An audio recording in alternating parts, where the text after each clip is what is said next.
সিপাহীজলা জেলার জহর নবোদয় বিদ্যালয়ের ভোজনালয়ের খাবার খেয়ে ৮০ জনের বেশি ছাত্রছাত্রী অসুস্থ হয়ে পড়েছে।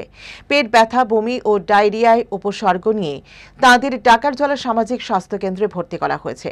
খাবারের বিষক্রিয়াই এই ঘটনার কারণ বলে প্রাথমিক ধারণা।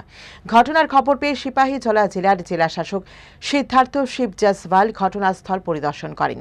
তিনি ভোজনালয়ের অস্বাস্থ্যকর পরিবেশ ও মেয়াদ উত্তীর্ণ খাবারের মজুদ দেখে অবাক হন। তৎক্ষণাৎ তিনি এগুলি ফেলে দেওয়ার নির্দেশ দেন এবং ভোজনালয়ের ইনচার্জকে শোকজ করেন। তিনি অসুস্থ ছাত্রছাত্রীদের সঙ্গে কথা বলে তাদের চিকিৎসার খোঁজ নেন এবং বিদ্যালয়ে স্বাস্থ্যকর পরিবেশে খাবার পরিবেশনের জন্য করা ব্যবস্থা গ্রহণের নির্দেশ দেন। এই ঘটনায় অভিভাবক মহলে চরম উদ্বেগ দেখা দিয়েছে।